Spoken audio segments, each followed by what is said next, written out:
Who does Iran want to be as the next president of the United States? The man who brought us the Abraham Accords, or the woman from the administration that brought us the disastrous Afghanistan withdrawal? Global security and American stability are balancing right now on the razor's edge. And my next guest knows firsthand the cost of war and how to fight it. He's the founder of a private military contractor, Blackwater, has organized operations nationally, internationally, coordinating with major corporations, the CIA, the U.S. government as a whole. He knows what's happening from the inside out. He's focused right now on securing a new asset, our data. Just full disclosure, we are going to talk about this, but I want you to know this is the Up phone. This is his new private phone. I'm one of the first people to buy one. I think it's fantastic, but they are a sponsor on my program. But I don't give special treatment to sponsors or anything else. I want to talk to him about not just what's happening around the world, the election, but I also want to talk to him and his partner about technology and the ability of our government and these corporations to spy on you. Now, whether online or overseas, Americans no longer trust our government to have our best interest at heart. Are we right to distrust the government? To answer that question, I want to welcome our guest, a retired U.S. Navy SEAL, businessman, incredible entrepreneur, and co-founder of Unplugged, Erik Prince, and we'll later on in the broadcast bring in his business partner, former U.S. Marine and big tech insider, Ryan Paterson. All right, before we get to Erik, let me talk to you about My Patriot Supply. Our nation is just a week and a half away from, I don't know, a miracle, a disaster. Anything could happen. I want you to prepare for what's in the not too distant future, or what could be in the not too distant future. If there are riots in cities, are you going to be comfortable going to the grocery store? You should stock up on some things, but it also could last a while. God only knows. We go to war or anything, there's a disruption of the supply chain. Have you heard about all the dead cows in California from the bird flu? You need to make sure your family is prepared for anything that could happen, and then blow it off, because if it happens and you're prepared and you can take care of your family. Get emergency food from My Patriot Supply. It can make all the difference in whether you become waiting for the government or your family is okay. Each kit has 2,000 calories a day. It can last in storage for up to 25 years. We don't know what things are going to look like in 25 years. I don't know what it's going to look like in 25 minutes. MyPatriotSupply.com. Order your 3-month emergency food kit now from My Patriot Supply. That's MyPatriotSupply.com.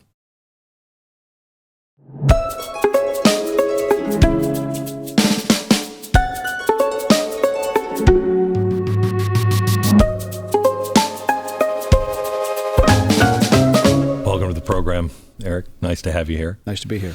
You, and doing the research and homework on you, I could spend hours just exploring different avenues of your life. But I want to start with maybe some of the things early in life. First of all, your father is one of those guys who you're like, well, why didn't I think of that? He had the patent for the lighted visor in your car, right? Yep. Still have that patent, or is that patent worn out? I think it's probably worn out, but they still make a lot of them. Yeah, and he's also a guy who, I think it's in Holland, Michigan, back in the 80s, was like, why are we plowing the streets all the time with snow, right? Yeah, Holland, Michigan is right in the coastal area of Lake Michigan, so you get a massive amount of lake effect snow. Right. And my dad figured, well, why don't we use the waste heat coming off the coal-fired power plant, and instead of it dumping back into the lake with thermal pollution, to pump that heat through the streets. So yes, whenever it snows in Holland, Michigan, a little switch turns and the water gets diverted and the streets are heated to just above melting point, and you have no snow accumulation. It's unbelievable. I mean, it should be done. And very green. Right. But he could never get the city to do it, right? No, he did it with his own money. And they laughed at him, and he got the last laugh. Wow, amazing. But so the company developed the die-cast machine and the lighted sun visor, but he also had some other maybe not great ideas. But I think it speaks to you have to be a wildcatter at heart. You have to be willing to try and fail, because he also, the same motion of a die-cast machine, he developed a machine which would automatically take the bone out of a ham. Wow. And he said, you want to have a hard sales experience, take that to a union factory to take away all those union jobs. Right. And a propeller-driven snowmobile. And what was the problem with that one, other than people falling off the back end of the prop? Yes, that's a downside. All right, and even a sock light which would go on, because he had a terrible time figuring out if he had brown socks or black socks. So again, he had a very inventive mind that never really stopped. Crazy. And he had the courage to try. So was that his main gig, inventor? What was his? He loved to build and create, and really started from scratch. So what was that like to grow up in that household with a dad like that? How did that shape you? Didn't want to disappoint him. And growing up in a town where it was 30,000 people and 5,000 people in the town worked for my dad. So yeah, you kind of go around with that name on your back, and you didn't want to screw that up. It's interesting because my kids kind of had that same thing, and we've talked about it several times. They're like, "Dad, because I was like, why don't you go out and blah blah blah?" And they're like, "Dad, because we're your son or daughter, and we don't want to do anything that's going to end up in the papers." That's kind of a hard thing to.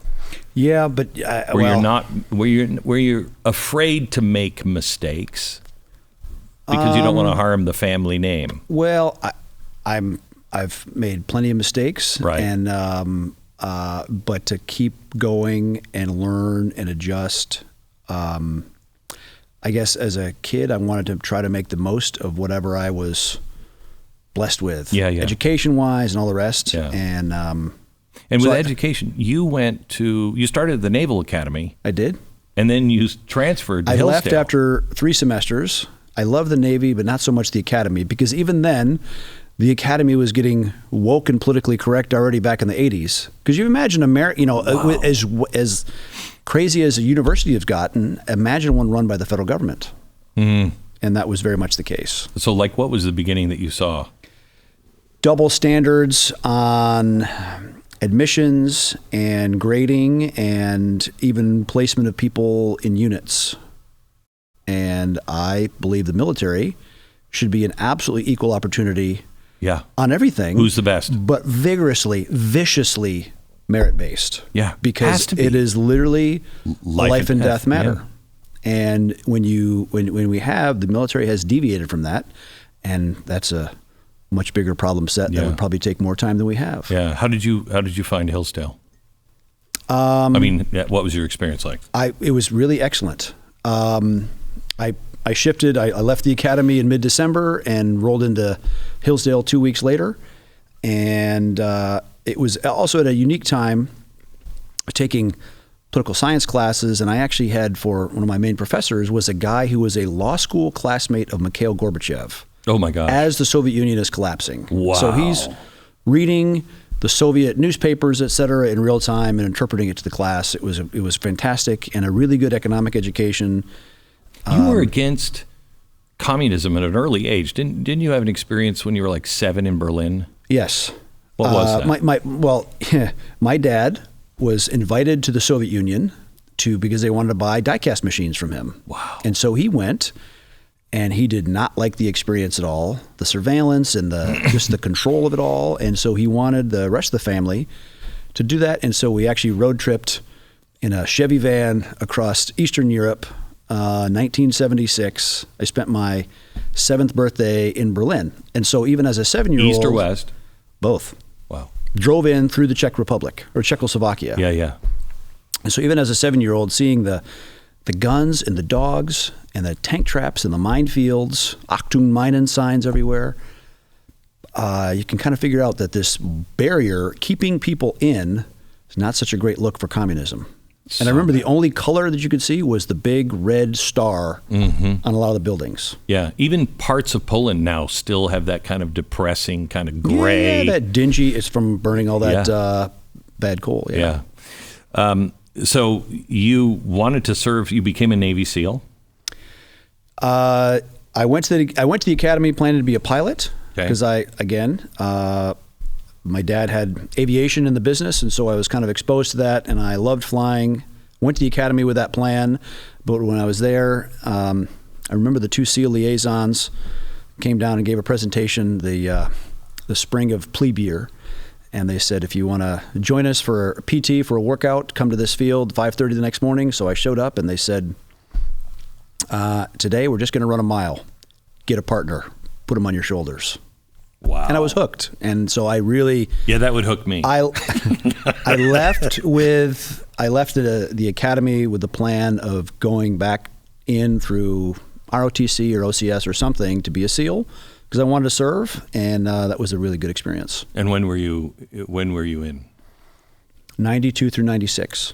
So that's right before, Haiti, right after. Haiti, a little bit of Bosnia, Serbia. Right after the Gulf War then. Correct. And you went, and didn't you serve you were an intern maybe at George H.W. Bush's? I was between my junior and senior year, I took a year off, and I was a White House intern.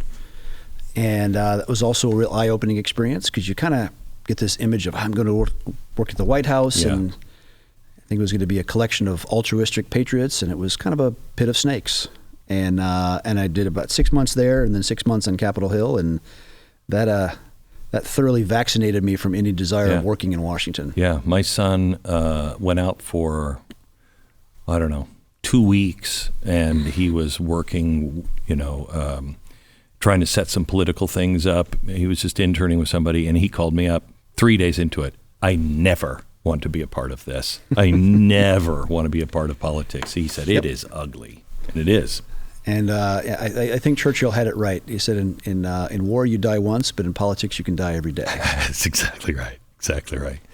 So when did you start Blackwater? And what was the idea at first? I had planned, another family policy was that you did not come and work in the family business. You had to go do something else first. And I had no desire to join my dad's business. I wasn't interested in it at all. I wanted to be in the military. I wanted to be a commando. And I was planning to do 10 to 12 years in the SEAL teams because those are kind of the good years to be a SEAL officer. You get to operate with the men. And my father died in 95, and then I had a deployment. And when I came back from deployment, found my wife was diagnosed with cancer at 29. At 29? Yep.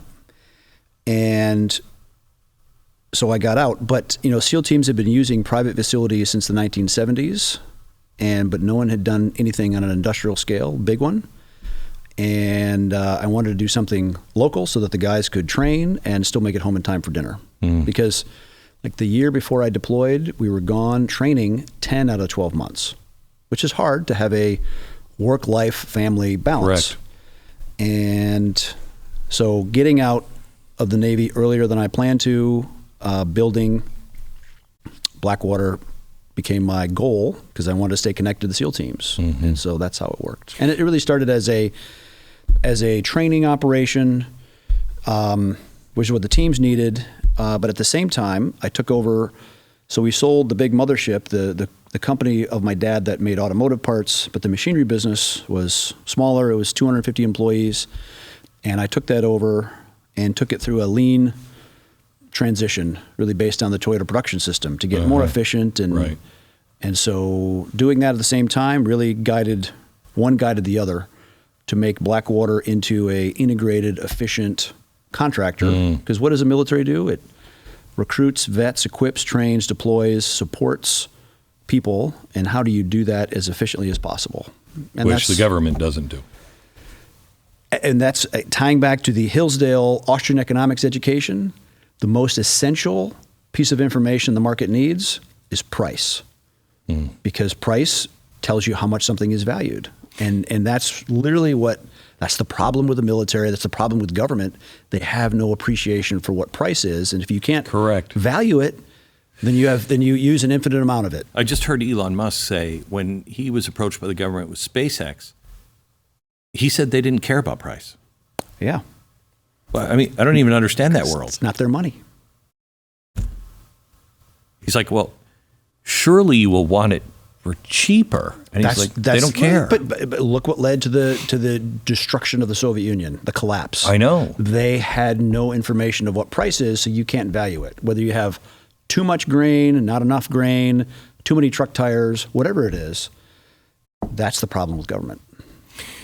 So let me go back to Blackwater, because I'm really torn on this, because you guys have never lost somebody you were protecting, right? Nope. Yeah. You are very, very efficient. But the idea of, because you'd like to privatize the military, wouldn't you? No, I think there are many roles that should remain the sole purview of government, active duty forces to do. But I would say there's a lot of the support, training, equipping, a lot of those things can be outsourced competitively to bring pricing reality to the market. And I'll give a simple example. We bid for it's called vertical replenishment, which is basically embarking our helicopters on board a supply ship to fly from the supply ship to warships at sea. And we showed up to do that job with 2 helicopters and 8 guys.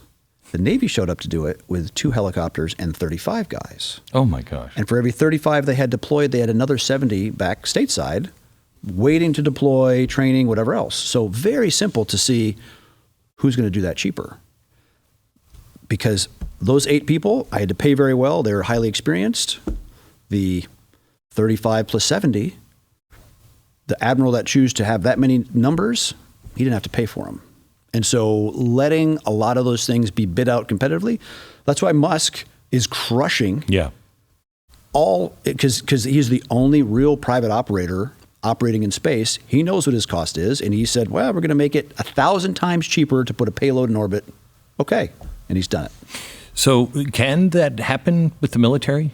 Well, let me finish. I'm sorry. Let me finish my thought on this. I'm concerned about, people only pay attention to the military-industrial complex part of Eisenhower's speech. They don't listen to and the universities will be an industrial complex. Everything that partners with the government becomes a machine that it's just heroin for the government. It's a machine of grift and corruption. And awful.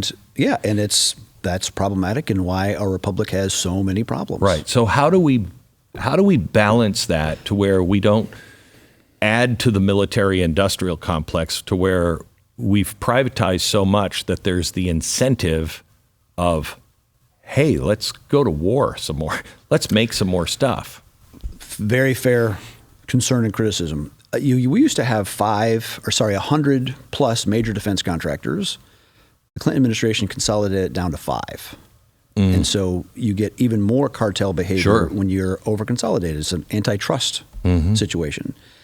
I would say one of the things that drives the disease is Congress appropriates way too much money on defense, on all things spending, goes to defense contractors who spends the big 5 spend and they pay for about a brigade's worth, thousands of lobbyists and lawyers to infest Washington, D.C., to encourage Congress with money to spend more on the program. So it's a very unhealthy cycle that has to be broken. How do you break it? I would cap or prevent spending. Look, first of all, veto defense bills. Actually, an executive that would enforce fiscal discipline, that we have to make a decision between guns versus butter, not just both and, because with a reserve currency where you can spend an infinite amount, that's why we have $35 trillion in debt. We're going to either get control of that ourselves and have a painful landing, or we're going to completely ignore it and have an absolute blow-up Weimar Republic disaster. Based on our previous record, option 2 is probably going to be the way we do it. Which is really frightening. Yeah. I mean, Donald Trump believes in debt. I think a little bit more than I do. I believe in healthy debt if it's going to help you grow. We haven't bought anything that I know of that has made America more competitive or, No. if you're investing in things. When you see politicians saying, oh, we're investing in this program. No, they're not. Not at all. So do you foresee either of the candidates being disciplined on things like this? I truly hope there is enough new leadership, enough new blood in the Senate, in the House, to actually force that. And it's ultimately the people that have to get in their members' face to say, no. So not spending so much. How much trouble are we in? I've heard we've depleted everything that we had and given it all to Ukraine. How much trouble are we actually in? Our defense industrial base is extremely anemic. When you think about what America's main contribution in World War II was, Soviets lost 22 million. Mm-hmm. While the U.S. was still messing around in North Africa in 1943, the Soviets erased 800,000 Germans from the German order of battle at Stalingrad alone. Mm-hmm. Now, they killed 1.2 million of their own people doing that. Right. In the European theater of operations, we lost 250,000, just by comparison. So, but America's main contribution in World War II was industrial might. Right. Made it possible for the Russians to go from Moscow all the way to Berlin with like 600,000 trucks. Mm-hmm. We don't have anything like that today. And so we delude ourselves in thinking that we have all that we need to go peer-to-peer, and we have a lot of people that make decisions that don't have to live with the consequences, which is why stumbling into a really dumb war in Ukraine, which is a absolute loser, all we're doing is grinding up the next generations of Ukrainian youth. They have zero chance. And giving their farmland to places like BlackRock, et cetera, et cetera. I mean, we are. Yeah, well, at the end of the day, it's going to be owned by the Russians because they should have taken a deal in 2022 already. Yep. But now the Russians, I think, can go all the way to the Dnieper River. And yeah, it's a bad situation, really bad. There are so many bad calls from this administration. But let me stay on some of the things that are actually happening, like the Ukraine war. Have you read Annie Jacobson's book, Nuclear War? No, I haven't. Oh, you should. It's terrifying. It's absolutely terrifying. She just takes it minute by minute, what decisions have to be made from, let's say, North Korea's launch, what happens in the first 30 seconds, what happens in the first minute. Half the book is the first 7 minutes to where the president has to make the decision. I will commit to you, I'll read that. Yeah, it's amazing. And that's assuming your comms works. Yeah. Oh, yeah. No. I mean, that it's not hacked. It is. That it's up to date. Yeah. That somebody did the software update. That whatever. Yeah. It is so clear. No one is prepared to make those decisions like that. No one is prepared to have everything run smoothly. And by a simple wrong call, we blow everybody up. Everybody blows up. Okay? It's insanity. Gorbachev and Reagan were right. It can't be fought because there's no way to win. No, it really is mutually assured destruction. Right. How close do you think we are to, I mean, I hadn't thought about nuclear war since the wall came down. I thought we were past that insanity. Well, the fact that the Russians are winning means they're, I would say, less likely to push towards a nuclear exchange for now. But we're so stupid right now. Agree. And using NATO origin weapons to attack targets deep in Russia. Put it from flip the tables. Imagine if Russia announced that Mexico was joining a Russian alliance, and they were going to have Russian trainers even Russian troops and a lot of Russian weapon systems staged in Tijuana, and Nuevo Leon, in Laredo, and Monterey, and Has that become a red line for us? Hell yeah, it is. Yeah. And that's what we're doing. And we promised we never would do that. I mean, it's so easy to understand what their red line is and why, they would have a problem with it, because we would too. Because they lost 22 million people in World War II. Right. And they look back and they look out and say, there are more unfriendly troops on the Russian border now than at any time since, May of 1941. That's a problem for them. And if someone was flying drones from Tijuana to Los Angeles and blowing up buildings in Los Angeles with drones that they supplied, we would go out of our mind. We would absolutely pummel them. Yep. Absolutely. Okay. So Trump has said that he thinks he can end that before January 20th. If elected, he can solve that. Do you believe that? I think he has certainly more credibility as a negotiator and as a statesman than certainly the Biden-Harris team. Do you understand? I've looked for since Reagan, and Reagan had it somewhat. Donald Trump absolutely has that cowboy twitchy eye. Where exactly. I think it's good to go into a negotiation and not be exactly. For your opponent to not be exactly sure what your position or what you're willing to do. To have them walk away from the table and go, I think that guy, he might just do that. You know what I mean? That's really good. They claim now that he's weak because he likes these dictators. No, I think he understands these dictators. I think he looks at it as a businessman. He wants to negotiate. Oh, I've seen you before. Right. Yeah.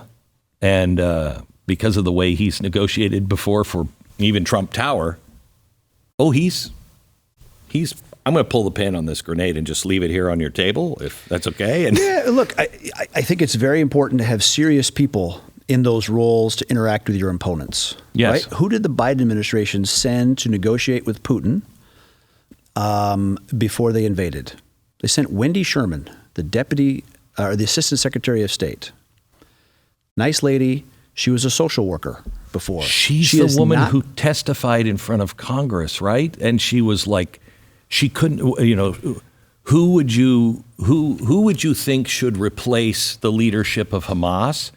And she hadn't even thought that through. Yeah. Again, she's sending serious people to interact because countries don't have good relations. Yeah. People do, or people have to respect the people sitting on the opposite side of the table. Yes. I was told the story of after Reagan was elected, 1980, you have a bunch of American hostages been held for over a year plus, a failed rescue attempt, a true embarrassment of America. And Reagan sent Richard Allen to tell the mullahs what was going to happen.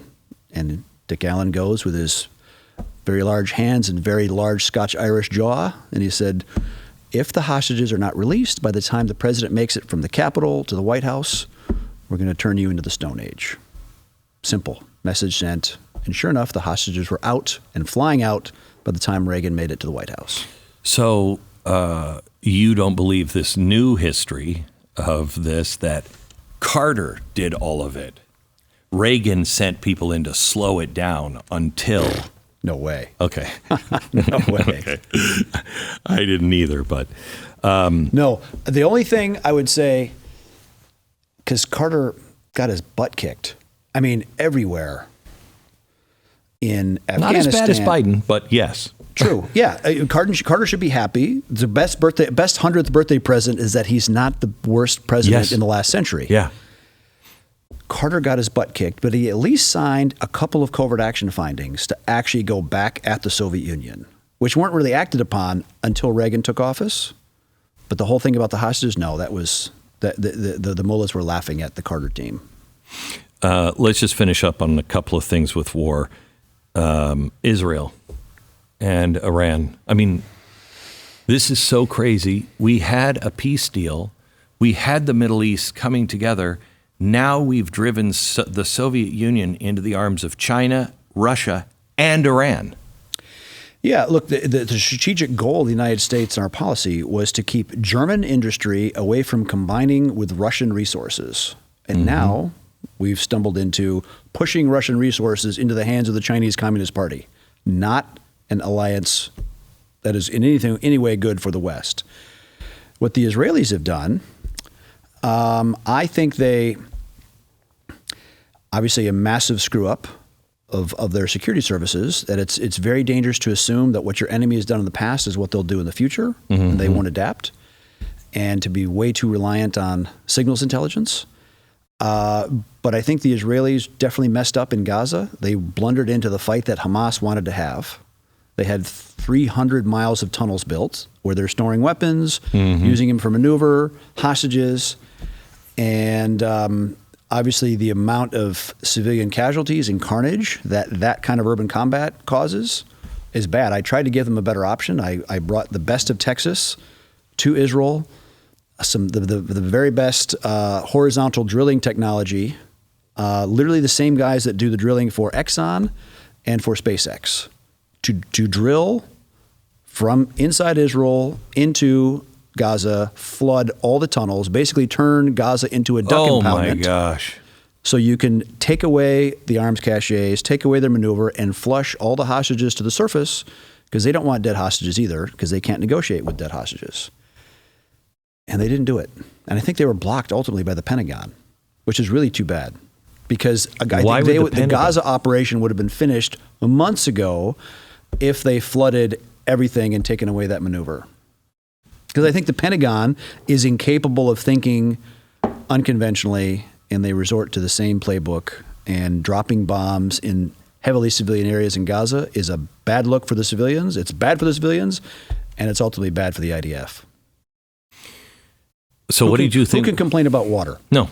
I mean, that would have been brilliant. Oh, and Glenn, we had turbine-driven pumps, 12,000 horsepower, 60,000 gallons a minute. Oh my gosh! Yeah, it would have been epic. I mean, it really would have been epic. Like diverting a biblical river into Gaza. Yeah. It also would have been a little bit more, and I don't know how you feel about this, like the beepers and the cell phones. Fantastic! Brilliant, right? Yeah. My mega compliments to them. They got that one right. How did they? I mean, that is quite an operation. I'm jealous that they did that, because our CIA should be doing that, should be capable of that. For what we spend, $30-some billion in the intelligence community, we should have operations like that once a quarter, at least. But when you have a hyper thick bureaucracy that is risk averse and no one wants to be the wildcatter to try difficult, dangerous things, you get continued failure. I think that idea, though, came from, lifetimes of being the target, and the world will wipe you out one way or another. Hey, why don't we think out of the box? Exactly. Let's not play the game like everybody else, because our opponent doesn't play the game like everybody else. But that's what you pay an intelligence community to be, the out of the box thinkers. So let's go to Iran. Iran, now an ally of China. Russia, looks like Saudi Arabia might be coming in. And we've been saying since maybe 2005, they're just weeks away from having a bomb. I don't believe that anymore. I know they have the cascading centrifuges to be able to make it. Yep.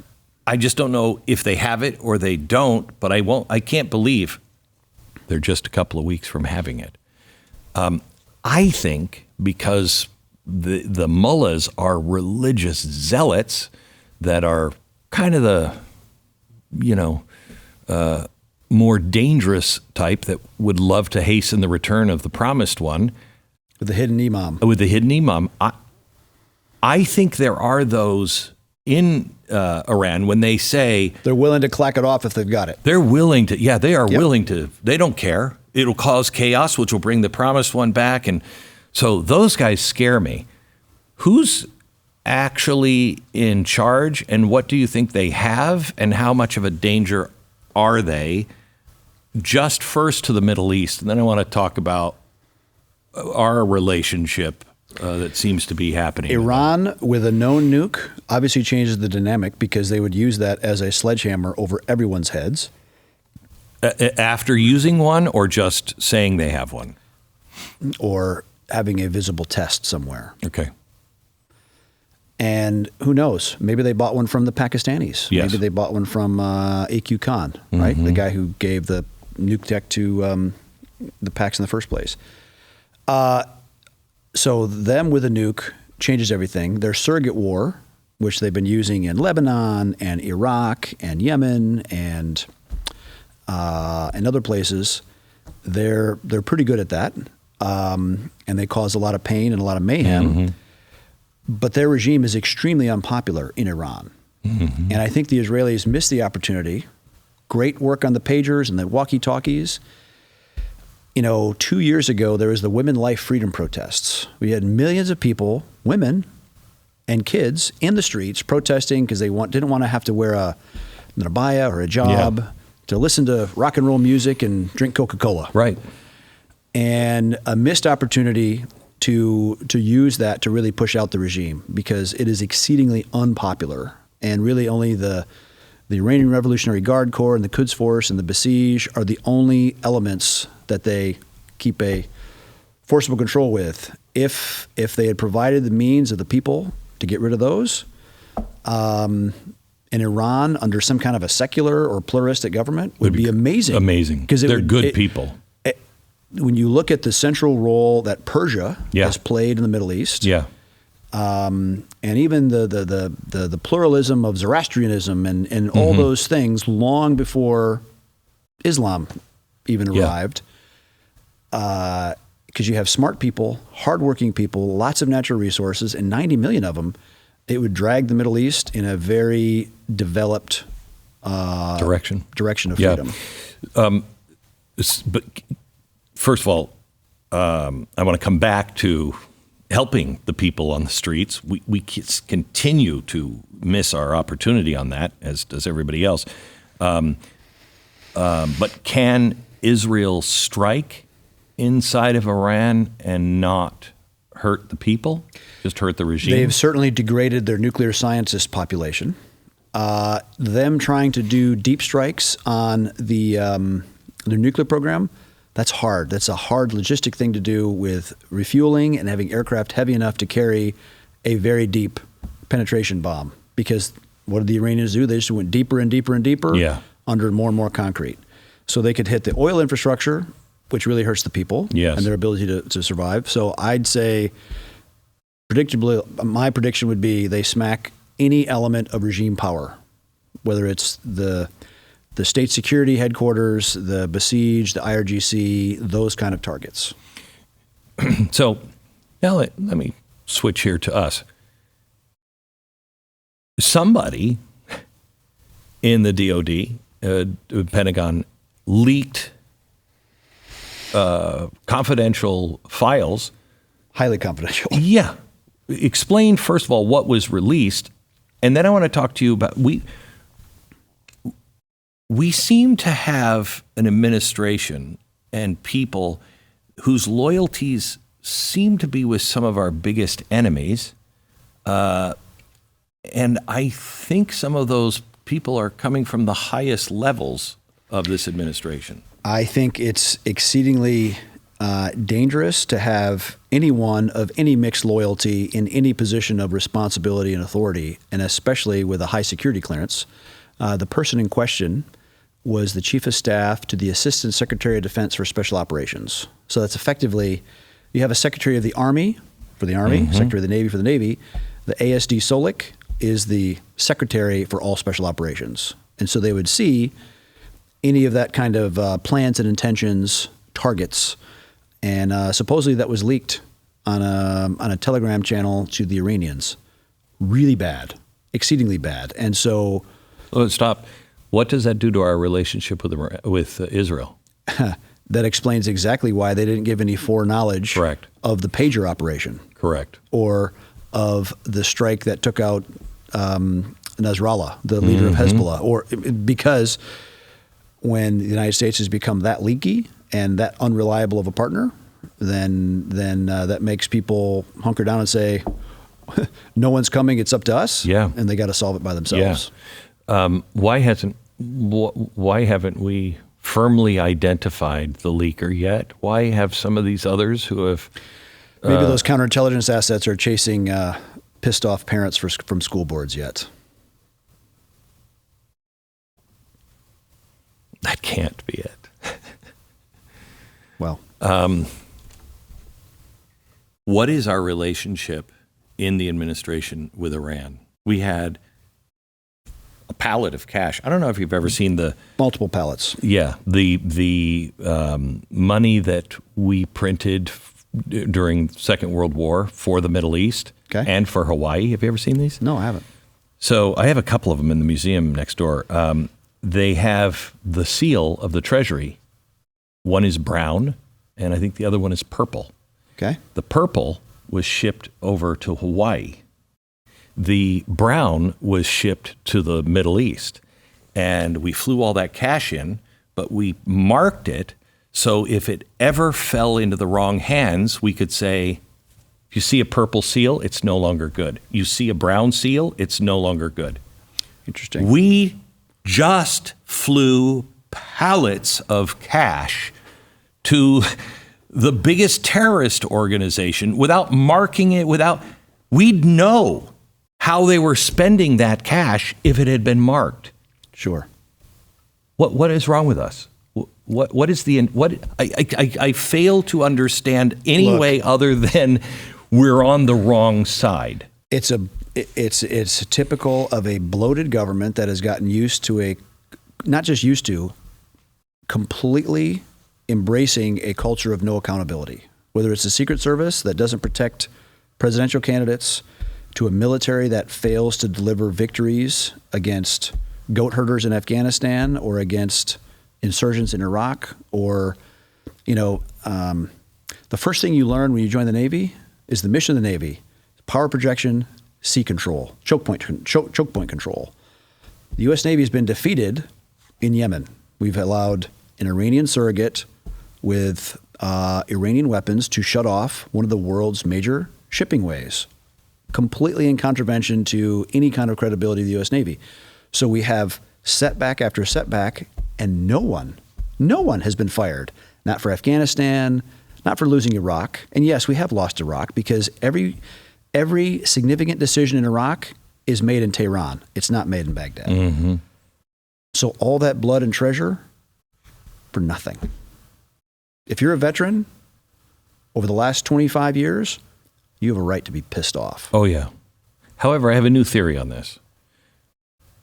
Because I have wondered, what the hell was that? What was loss of life for if they just pissed it away at the end? What was all that for? I know you were there, but I was there in Asheville as well. And that's all former service people. It's all veterans that were running those things. Yeah. I think if we hit real times of trouble, we have the men and women. Look, the same people that show up will always show up. Will always show up. Exactly. Will always show up. So that is actually kind of good because we have these people all over the world now, or all over the country now. With a lot of experience. Yeah. Who's our biggest foe? Chinese Communist Party. If you think about even their neighbors, right? Vietnam is very ornery about not being Sinicized, not being absorbed into the Borg of that Chinese Communist Party, right? When you imagine a society that has a social credit score, where they score you on not making any politically offensive statements, or public or private or digitally, and they prevent you from buying a train or bus ticket, or from moving, or from going to school, or from banking, just off of that. Many aspects of what the woke culture is trying to impose in the United States. Correct. There's direct correlation. When you see even the echoes of the Cultural Revolution of the late 60s and 70s, see that in the woke culture here in America. That's our main enemy. And they, unlike the Soviet Union, have a significantly more powerful economy with a, no kidding, very large manufacturing base. They have had some setbacks in the last couple of years.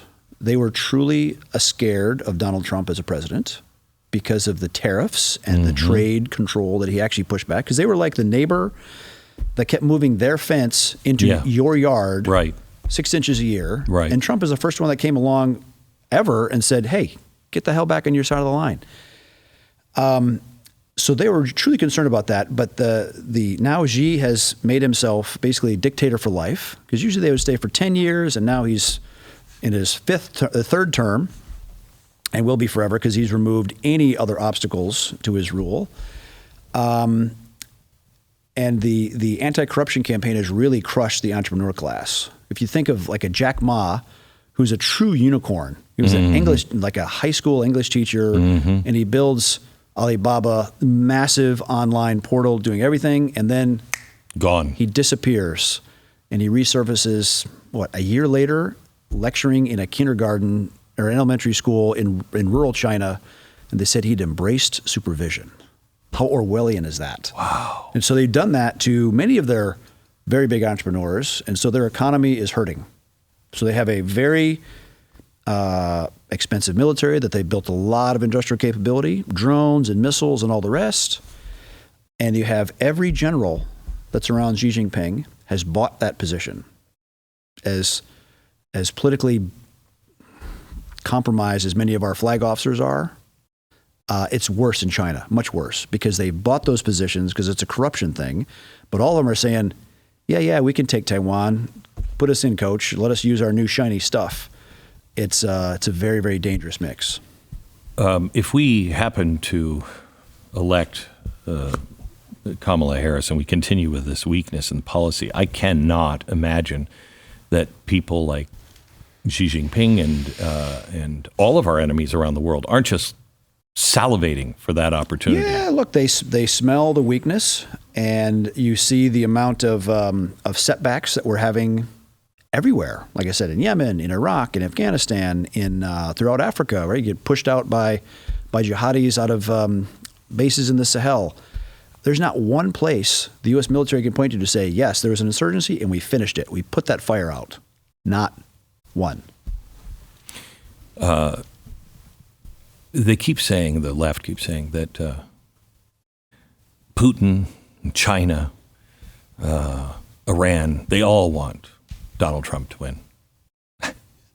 Can you find a way to that in a credible way?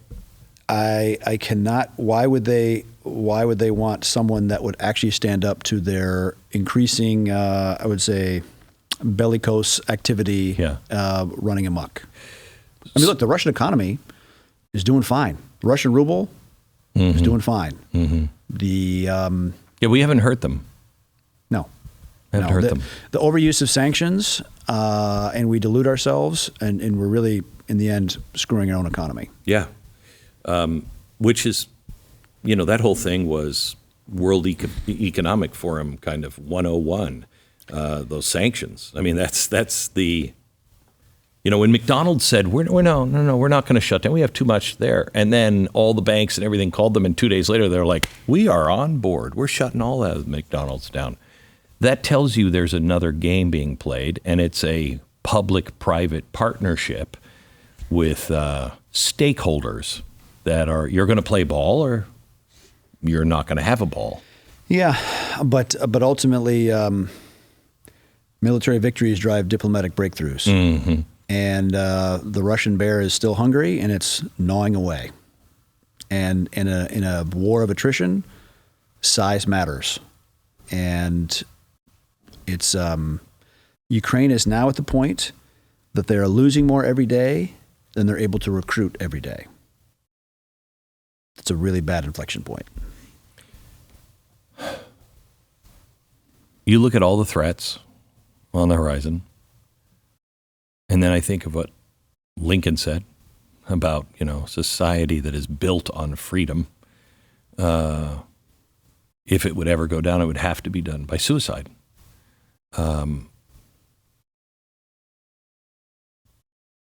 Donald Trump this week has been getting a lot of heat because he used the words "the enemy within," and the left is trying to say there is no enemy within, which doesn't make sense if you listen to their own rhetoric. I guess we would be the enemy within. Is China a bigger threat than the enemy within? And how would you describe the enemy within, if it exists?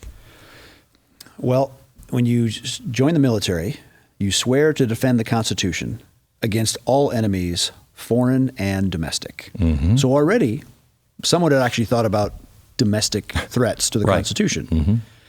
Mm-hmm. We should not discount covert action by the Chinese, by the Confucius Institutes, by the United Front Works program, by the Thousand Talents program. They're doing all that for collection and for influence on universities, stealing technology, dirty money, right? Do not discount the amount of dirty money that can flow into Democrat coffers from abroad. Look at how much the Dems are outspending $1 billion. Exactly. $1 billion. Yeah, how does that happen? Kamala Harris has rallies, and they're bussing in 60 to 80% of all the attendees. And you can trace that from the cell phone ad IDs of who's showing up from the same cities for all these different rallies. Come on. So their ability to manipulate and to message, and when you combine that with a really corrupted education system, which is becomes slovenly, pro-government, anti-freedom, all the talking points that would be more aligned with a CCP, anti-family, Mao's little book. Mm-hmm. That's a problem. That's the enemy. Now, I don't despair when I see all that, because I also read a lot of history, and my favorite book is one called To Dare and to Conquer, and it is about all the way back in history of a few picked men, and sometimes women, that have unbelievable outcomes against insurmountable odds, saving the day, redirecting history. And so I know a lot of those kind of people. And I know they have unbelievable bravery and innovation and all the rest. And they love this republic, and they are not going to let it go down. Would you put Donald Trump in that category? Donald Trump is a magnificent presidential candidate. Not a perfect. We're electing a president, not a messiah. I know. Okay? But the fact, because I've had more than the average amount of shit thrown at me by the government, mm-hmm. and he's had 100x. And the never seen anything like it with anyone in the world. Exactly. And the fact that he's that resilient and he just keeps going forward, I absolutely commend the guy for that kind of stiff neck. Now, the question is, does he get it? When he gets in, I mean, he's seen the global states against Five Eyes against him.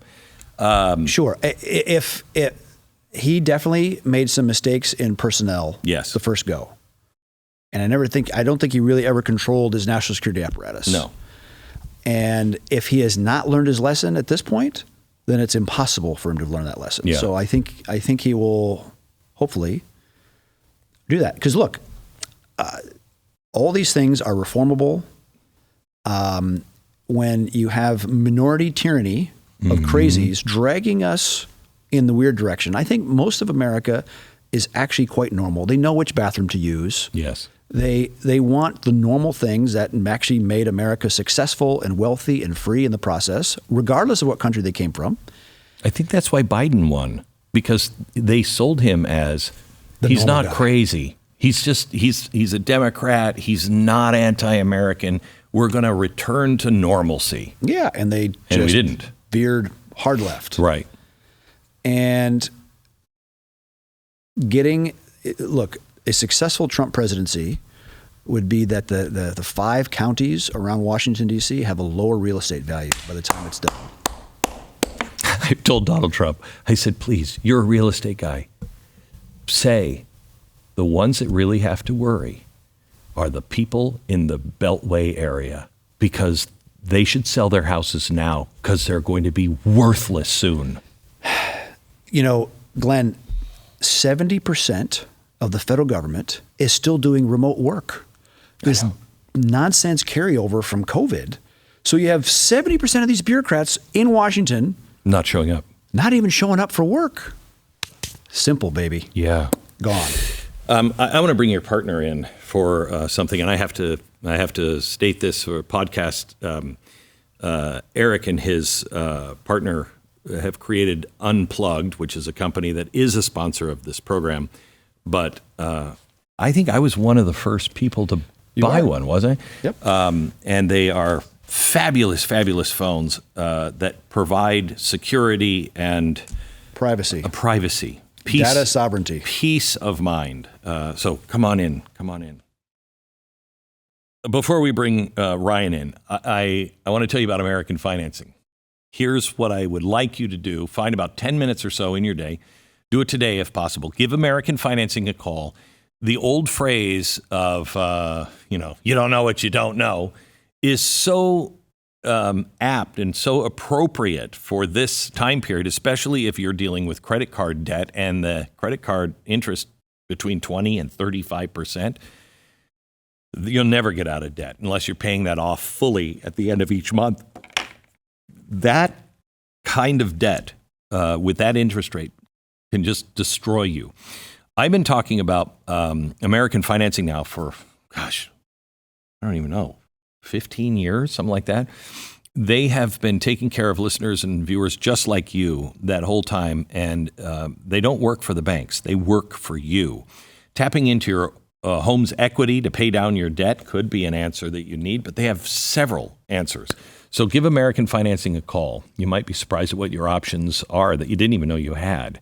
AmericanFinancing.net. AmericanFinancing.net, or call them right now at 800-906-2440. 800-906-2440.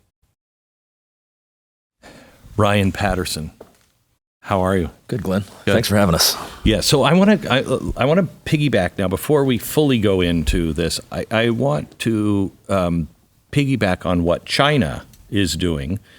And you said we're kind of going in that direction. I think that's actually the goal for the people in this, for the enemy within, is to mine us for everything. And if the state is involved, it becomes extraordinarily dangerous. Because I think right now, and you probably would know, I think if I were in the CIA and I had access to Google, which I imagine they do, I could say, I need 25 people in Texas who are unstable, really don't like Donald Trump, have a gun, good shot, whatever I needed, and develop a profile and say, give me a list of those people.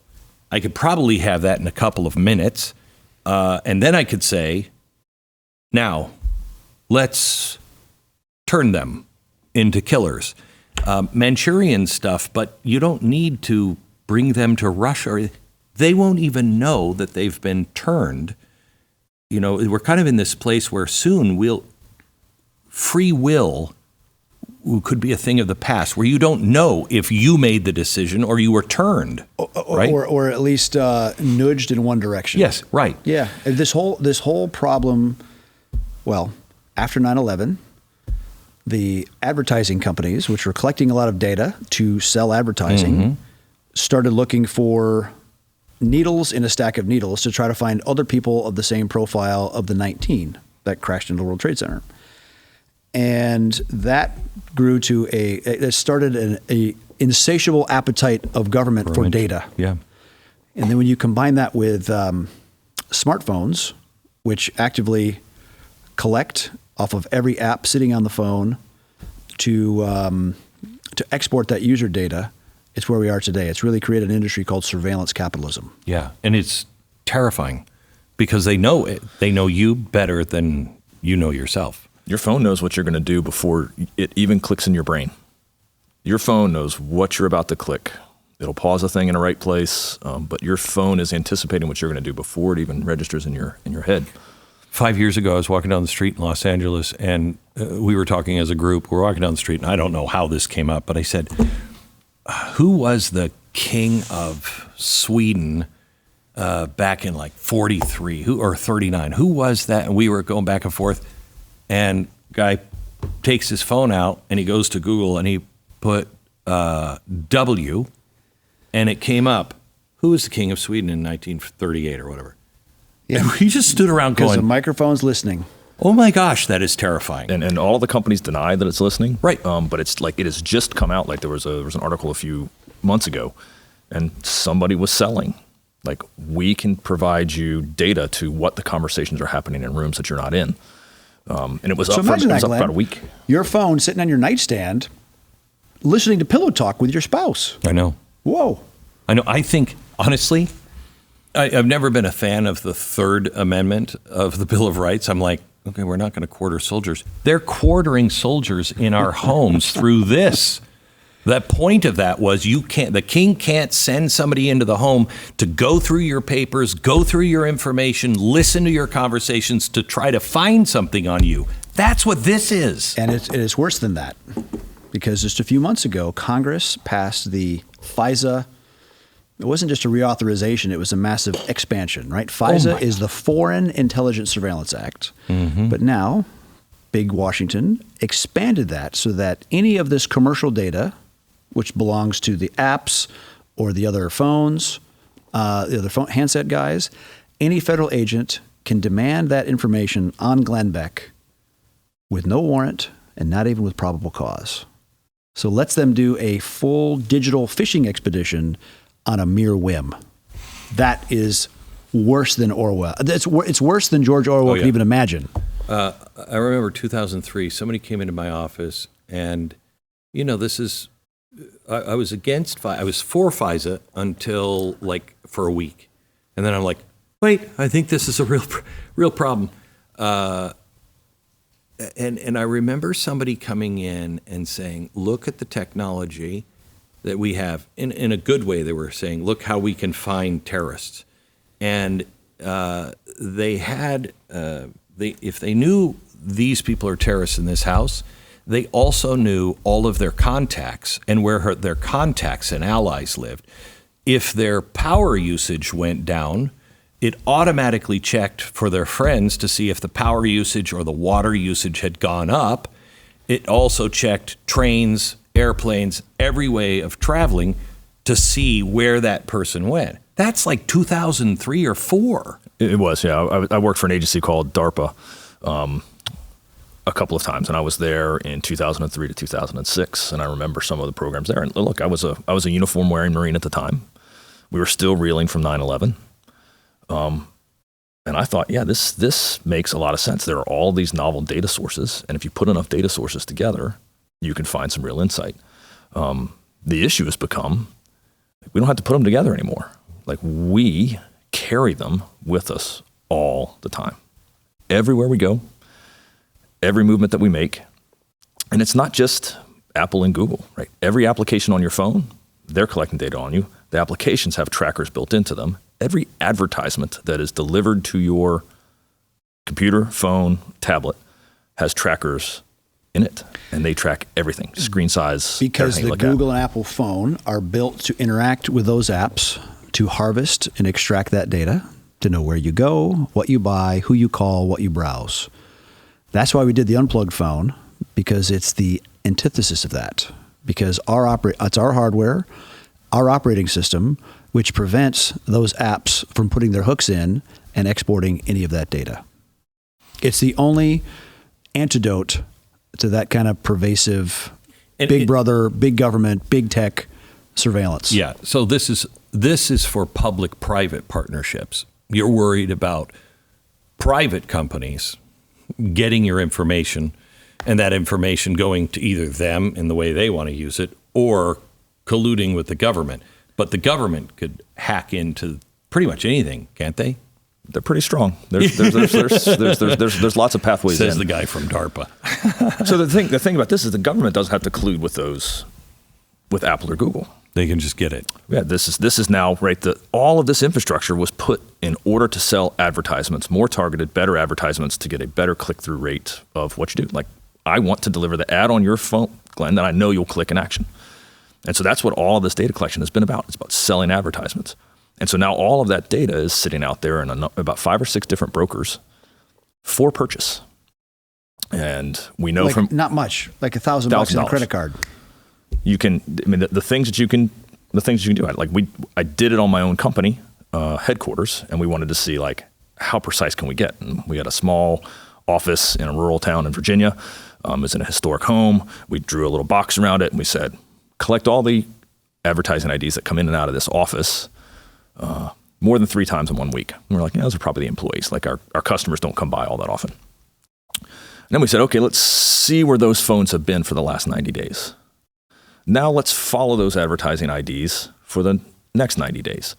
And you could find me, my VP, my CTO, everybody in the company. You could figure out exactly who we were if you knew one other piece of information about us. So I saw something, I think it was from you guys, that you were tracking some corporate people, and somebody you were tracking used to pick up their grandkids from school. Is this you guys? Grandkids from school, and then take them to school occasionally. And you could see to the minute where they were every day. And if you have that information. Looking back 5 years. Looking back. And so you know where the children. Down to even telling which side of the bed in the house they sleep on. That's crazy. That phone, the unplugged that. phone, prevents that. Yeah. So make the case. Let's start on a couple of things. My daughter, I said to my wife, I want all of you to carry an up phone. And they're like, Dad, the Apple phone is the cool phone to have. And I'm like, I said to my daughter, this is the most dangerous. Somebody who knows you and who you are, and she's a beautiful girl, they will know your pattern of where you're driving, where you're stopping, where you're getting out 100%. of your car, all of that stuff. This is like the biggest anti-kidnapping. Look, the average tool. kid, by the time they reach the age of 13, has had 72 million data points collected on them by big tech, by their own use of a phone, and even their parents posting pictures, school posting pictures, whatever. The unplugged phone lets you be in the world, but not of the world. So you can still communicate, you can still navigate, you can still bank and book airplane tickets and check sports scores, but you control the data, and it is not you're not a sieve being exported and really exploited. Yeah. And it's important, I think, also for your listeners to realize that there's not one tool that's going to solve all of these problems, right? You know, there's this guy named Paul Raphael. He was hired by Meta to come in and do digital protection and on their platforms. And he posted a thing or was at a talk and talked about the fact that Instagram doesn't make minors' friends groups private at all. And the Nigerian gangs that are sexploiting our teenagers will go in, create a female avatar, send a sexy picture to a teenage boy. Teenage boys will do what teenage boys do. They immediately capture all their friends group and start extorting them. And dozens of teenagers have killed themselves in the last 6 months. And Paul brought that out at a conference. And then the next day, Meta rescinded his offer. And that young man is on a tear right now. And there's a couple other things. Wow, they didn't want to fix it. They fired him. They did. Frances Haugens, the Facebook whistleblower, same thing. Like, she sat in that community, like in the team, leading the team for protection, and said, they're not interested. They're not interested in protecting our kids. Why? Ad revenue. Ad revenue. Completely soulless. Feels that way. Yeah, it does. Feels that way, yeah. It does. Make the case to a mom. Yeah. My wife, man, she is on her phone all the time, and she says to me, you know how many things? Because she's like the CEO of our family. There's the house, yeah. Yeah, there's like, I couldn't do what I do without her. And she's like, do you know how many things I'm managing? I'm constantly, people need to get in touch. And I said, we used to not have to do that. And she just gives me a dirty look. I travel internationally in every time zone you can imagine, and I am solely on Unplugged. So it works. Because there's no, I haven't run into a single hitch where I'm like, I got this phone. It's not like that. It's just not. There are a few, and I wrote an article talking about when I left the government, I was a BlackBerry user and a Windows machine guy, and everybody in the tech sector that I worked in was an Apple user, and I'm like, oh, I've got to be the cool guy now, and I went to Apple, and it was the most painful transition. Like I remember giving back my first iPhone, so like I can't use it, got a BlackBerry again. But it took about 3 months, and I got there, and then I was actually called out by a friend of mine who was out at dinner, knew I'm the CEO of this company, and I was still carrying 2 phones, and he was like, Ryan, come on. And I went home that day, ripped the SIM card out of my iPhone, made my Unplugged phone. Why did you carry 2? Which the things probably your wife deals with, like all of my pictures from, years and years and years on my iPhone. But now we got to figure it out. Yeah. We can make the transition much easier for contacts and pictures and all the rest. And all the data. So it's good. It is, I'm like Erik, I've only been on it for the last 6 months. I also travel around the world, and I haven't lost contact with anybody, and I still manage. For those who don't believe that their data, this is the thing with my wife. She's like, I know you're a target, but I'm just a regular person. I'm like, well, first of all, you're married to me.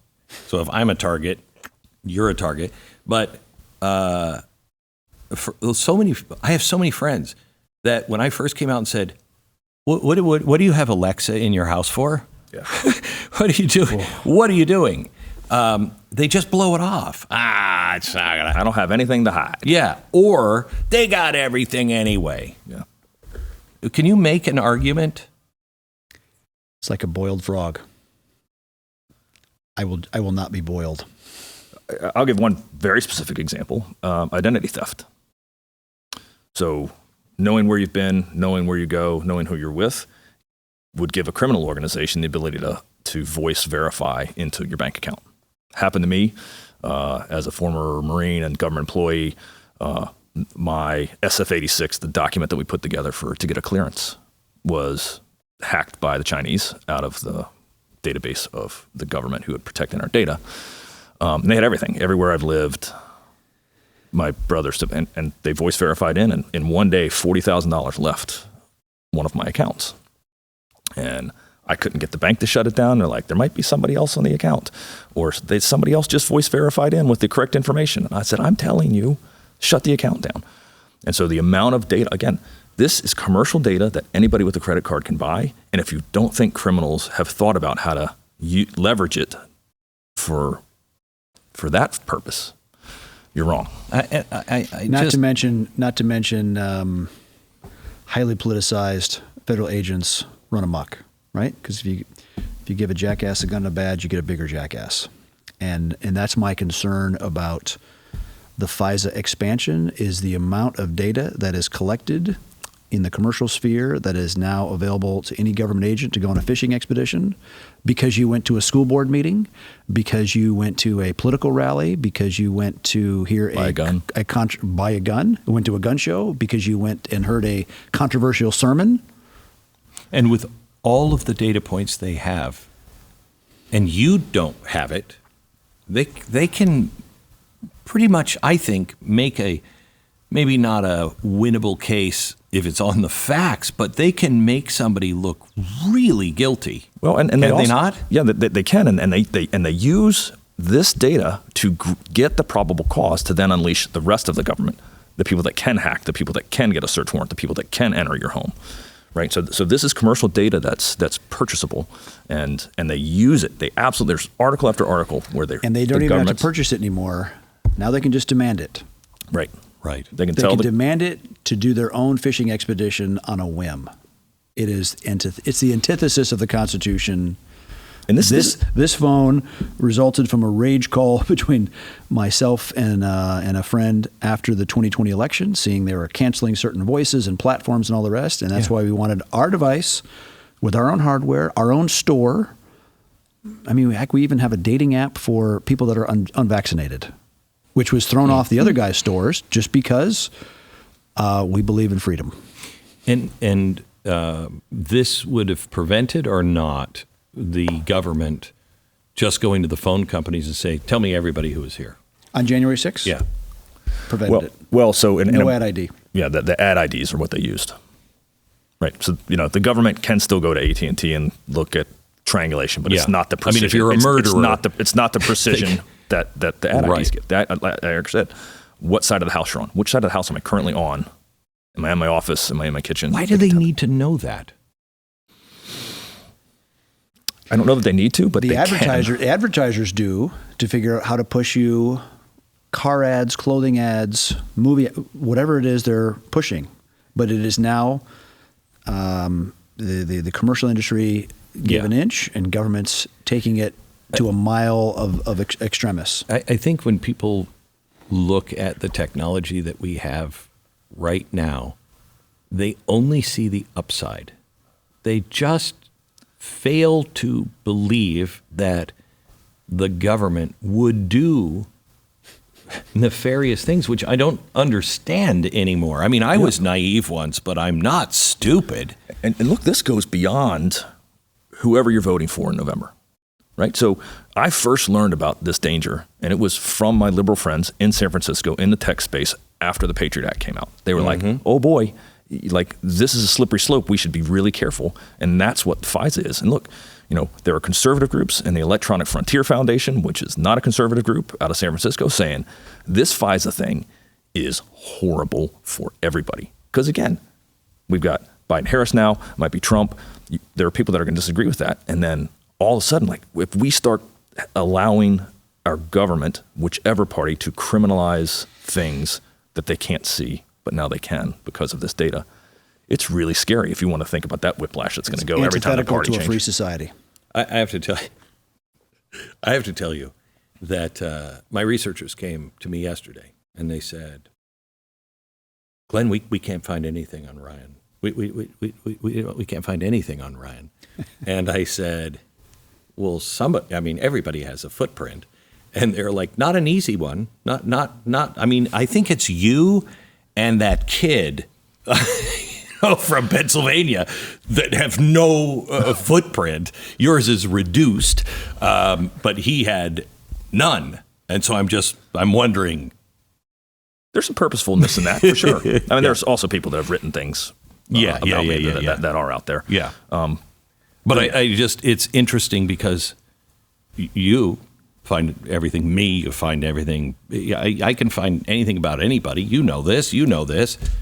But you have, because you were in Silicon Valley and you saw all of this stuff coming early, you have already done the things to protect yourself to where your footprint is very low.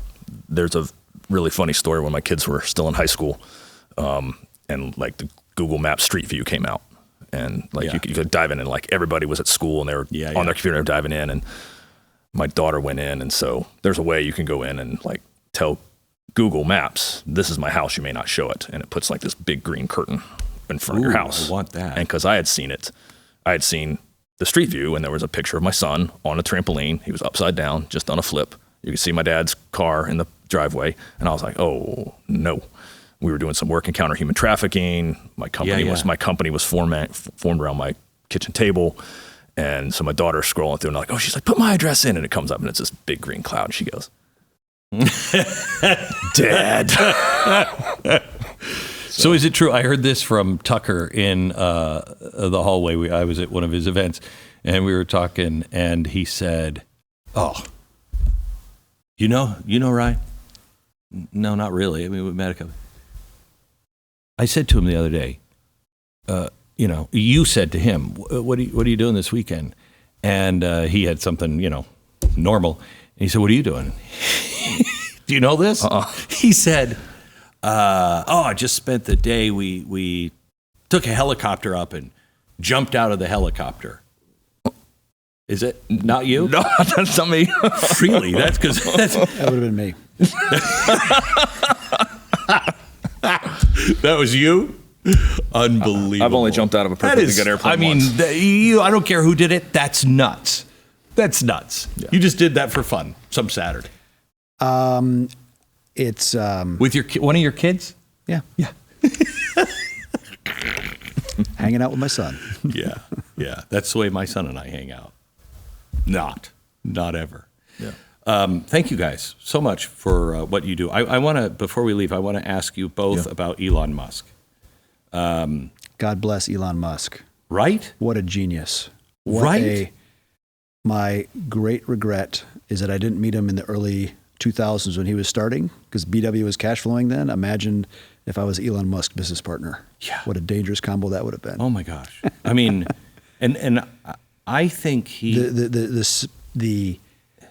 I have so much respect for pushing through the bureaucracy and just getting it done. And he bets on himself. You know, he was down to his last tranches of millions, and he puts half on Tesla, half on SpaceX. He's got enough money to do 3 rocket shots out of Johnson Atoll. The first 2 blow up. The third one nails it. Good on him. And, you know, I think with this last catch of the big booster rocket just from 10 days ago. Just hang on. Can you just tell people who, you know, maybe been growing up now, they're like, we can do anything. How difficult that is to do? That's like impossible. I think NASA finally gave him the permission, thinking it was going to blow up. Really? The politics of it. Yeah, and the fact that they stuck the landing, just magnificent. And the other thing I love about him is, you know, Erik talked about failing. Like, the man is not afraid to fail. I know. He's really not afraid to fail. He shouldn't be. And, exactly. That is, I mean, he is as close to Nikola Tesla. I hate Edison. Hate him. He was a bad guy. But Nikola Tesla was truly a genius and was very much like Elon Musk, where he just was doing it because he thought of it and like, why can't we? Why can't we do that? Good on him. I don't think we've seen anybody in that category in 100 years. Have you? No. Nope. And what is it? And you know what?